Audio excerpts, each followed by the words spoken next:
नमस्कार साथियों, स्वागत है आपका अपना YouTube channel chemistry point Purnia. आज हम लोग सीखने वाले हैं ऑक्सो एसिड्स ऑफ सल्फर, यानी सल्फर के ऑक्सो अम्ल, हिंदी में बोला जाता है सल्फर के ऑक्सो अम्ल। अब इसमें धांसू ट्रिक के साथ आपको 2 से 3 मिनट में आपको पूरा कहानी बता दूंगा, लेकिन कुछ पहले आपको बेसिक टर्म समझना होगा, क्योंकि ये नीट के एग्जाम में रहता ही रहता क्वेश्चन है, IIT जेई में रहता है, 12th के बोर्ड एग्जाम में आता है। तो भैया आप एकदम ध्यान से देखना। जब हम लोग बेसिक बात करते हैं तो सल्फर के बारे में जानो। सल्फर का एटॉमिक नंबर जो है 16 होता है, परमाणु संख्या 16 होता है, वैलेंस इलेक्ट्रॉन इसका 6 होता है, परमाणु का जो संयोजी इलेक्ट्रॉन है वो 6 होता है, और मैक्सिमम 6 बॉन्ड बनाएगा, यानी सल्फर 6 से ज्यादा बॉन्ड नहीं बनाता है।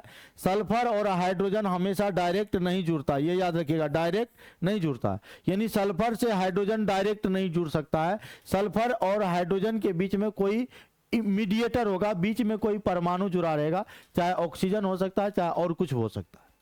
और ऑक्सीडेशन स्टेट सल्फर का होता है +6। एकदम ध्यान दीजिएगा, शुरू से अंत तक देखिएगा भैया, कहीं इधर उधर ना करिएगा। अब आइए ऑक्सीजन की बात करते हैं, क्योंकि सल्फर के ऑक्सो अम्ल पढ़ रहे हैं, यानी ऑक्सीजन का होना जरूरी है, तो ऑक्सीजन के बारे में जानना भी जरूरी है।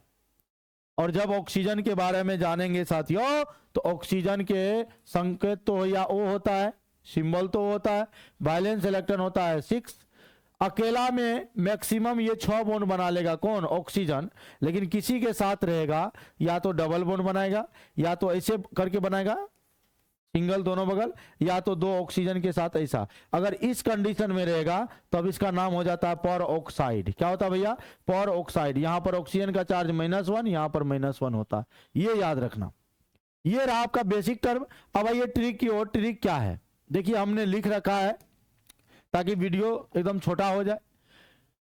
और एक बात याद रखना कि अगर कोई फॉर्मूला में ये सल्फर के ऑक्सो अम्ल है, H2SO3, H2SO4, H2SO5, ये सल्फर के ऑक्सो अम्ल है। अब ये ट्रिक याद रखना, अगर सल्फर 1 है तो उसे HSO2 माइनस करना, अगर 2 सल्फर है तो उसे HSO2 का होल ट्वाइस माइनस करना। और ये जो HSO2 है तो इसका स्ट्रक्चर इस तरह से होता है, ये देखो, एक ऑक्सीजन डबल बॉन्ड से, फिर एक ऑक्सीजन सिंगल बॉन्ड से, और उससे हाइड्रोजन जुड़ा हुआ। ये याद रखना, ये एक पार्ट हुआ। जैसे मान लो हमको इसका संरचना चाहिए H2SO3, इससे माइनस कर दो क्या, ये HSO2, तो भैया यहां हाइड्रोजन कितना था? 1 था ना, सॉरी 2 था, 1 घटा गया, 1 बचा। सल्फर भैया 1 था, 1 घट गया, 3 ऑक्सीजन में से आपका क्या बचा? 2 चला जाएगा, 1 बचेगा, यानी O बचेगा, यानी सिर्फ आपका OH बचेगा।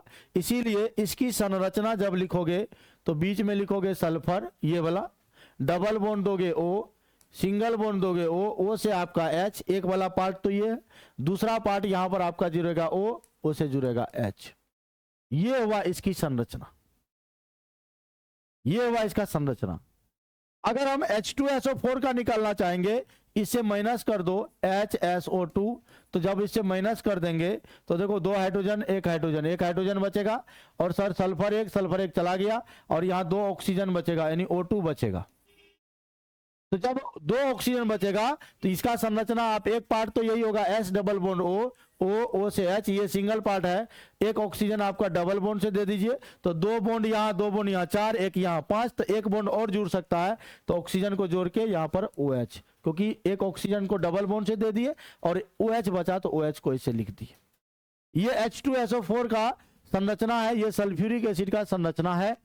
अब आइए H2SO5 की संरचना हम लोग देखेंगे, तो भैया इसे माइनस कर दो, आप इसे क्या करो? माइनस कर दो HSO2, तो भैया देखिए क्या होगा, यहां पर हाइड्रोजन 1 बचेगा, क्योंकि यहां हाइड्रोजन 2 है, 1 घटाऊंगा, 1 बचेगा। सल्फर 1 था, शहीद हो गया, खत्म।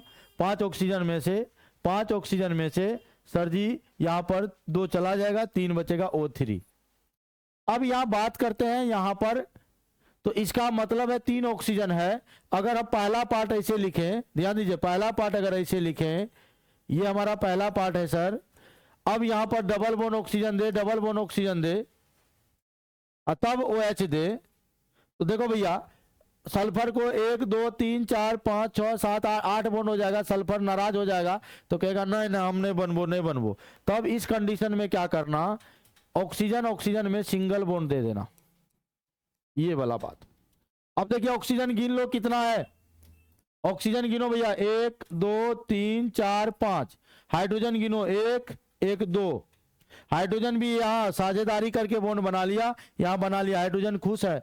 ऑक्सीजन भी 2 बॉन्ड बना लिया, एक यहाँ एक यहाँ, ये भी 2 बॉन्ड बना लिया, ये ऑक्सीजन भी 2 बॉन्ड बना लिया, ये भी 2 बना लिया, ये भी 2 बना लिया। सल्फर भी 1 2 3 4 5 6 सब खुश है। तो जीवन में सबको खुश होना जरूरी है, तो खुश रखना जरूरी है। तो ये सल्फर के ऑक्सो अम्ल का हम लोग इस प्रकार से संरचना निकालते हैं। और याद रखिएगा जितना OH होता है उतना क्षारकता होता है। जो भी अम्ल होता है ना, अम्ल के लिए हम लोग क्षारकता होता है। तो यहां पर OH की संख्या 1 है, यहां 1 है, यहां 2 है, तो इसकी क्षारकता हो जाएगी 2, यानी बेसिसिटी हो जाएगी 2। यहां पर भी क्षारकता हो जाएगा 2, यानी बेसिसिटी हो जाएगा 2, क्योंकि क्षारकता होता है कि कुल H+ आयनों की संख्या को हम लोग क्षारकता कहते हैं। समझ